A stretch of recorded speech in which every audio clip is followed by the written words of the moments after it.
Pernah nggak sih kamu ngerasa punya ide yang brilian banget, tapi pas diceritain, kok kayaknya nggak ada yang nyantol? Mungkin ya, masalahnya itu bukan di apa yang kamu sampaikan, tapi gimana cara kamu menyusunnya.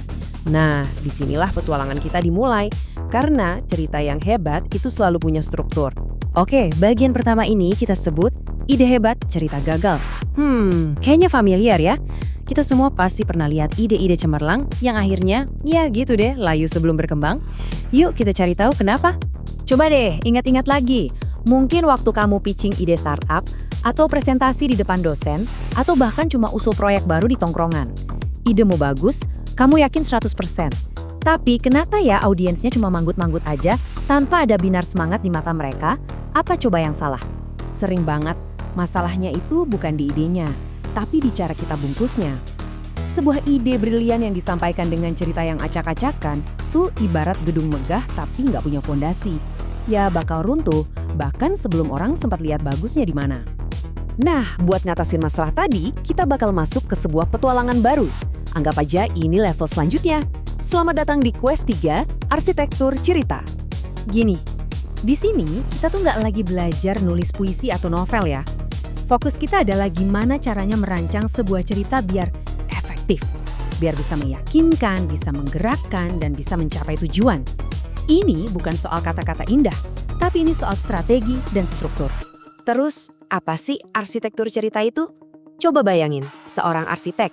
Sebelum dia bangun gedung, dia pasti bikin blueprint atau cetak biru dulu kan? Nah, itulah yang bakal kita lakuin sama cerita kita. Kita bakal rancang kerangkanya biar setiap bagiannya itu nyambung, kokoh, dan punya dampak yang kuat.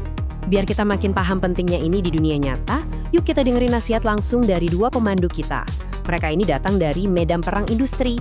Ada Boy, seorang CEO startup, dan Ayu, seorang talent scout. Kata Boy ini, di dunia startup, investor itu nggak cuma beli produkmu, mereka itu membeli caramu berpikir. Dan cerita yang terstruktur rapi, itu bukti paling nyata kalau pikiranmu jernih dan strategis. Dan ini bukan cuma opini loh, datanya beneran ada dan ngedukung banget apa kata Boy. Lihat aja, mayoritas pemain di industri teknologi nganggep storytelling itu sangat penting, bahkan paling penting. Jadi ini bukan main-main, ini senjata utama di industri. Sekarang kita dengar dari sudut pandang Ayu. Di dunia kerja, caramu menyusun cerita itu jadi cerminan caramu berpikir. Kalau narasimu rapi, itu nunjukin kalau pikiranmu juga jernih. Dan itu kualitas yang dicari banget sama para rekruter. Oke, jadi kalau struktur itu senjatanya, kemampuan inti apa dong yang perlu kita kuasai? Yuk kita bedah misi utama kita. Misi utama kamu di petualangan ini adalah merancang cerita bisnis yang strategis. Artinya, kamu akan belajar jadi arsitek cerita yang jago banget menggabungkan emosi, data, dan nilai bisnis jadi satu kesatuan yang mulus. Anggap aja struktur itu kayak jembatan yang menghubungkan 3 pilar penting ini. Emosi buat nyentuh hati orang, data buat meyakinkan logika mereka, dan nilai bisnis buat nunjukin kenapa ini penting. Tanpa struktur, tiga-tiganya cuma bakal berdiri sendiri-sendiri, lemah dan gak ada dampaknya. Dan kerangkanya itu sebenarnya simpel banget loh. Setiap cerita yang kuat pasti punya 4 bagian ini.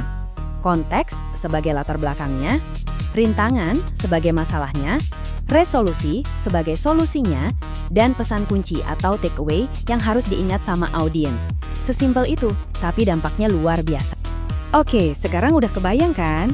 Yuk, kita intip sedikit peta petualangan yang bakal kita jalani di depan. Apa aja sih tantangannya? Jadi perjalanan kita nanti akan melewati beberapa tahap penting. Kita mulai dari merancang blueprint cerita, terus kita masuk ke tantangan inti buat nyatuin semua elemen kunci. Nanti bakal ada pos pemeriksaan buat ngetes kekuatan strukturmu, ada momen refleksi juga buat ngasah cara pikirmu, sampai akhirnya ceritamu siap dilepas ke dunia nyata. Kita udah sampai di penghujung pengantar ini. Ada satu pesan inti yang penting banget buat kita pegang sebelum mulai petualangannya. Ingat ya, struktur itu bukan penjara buat kreativitas. Justru sebaliknya, struktur itu adalah fondasi yang kokoh, yang bikin ide hebatmu bisa berdiri tegak, bisa didengar, dan akhirnya dihargai. Jadi, bawa pesan ini dalam petualanganmu, ide hebat memang butuh keberanian, tapi cerita yang hebat butuh struktur. Selamat datang di Quest Free, Sekarang waktunya kamu jadi seorang arsitek cerita.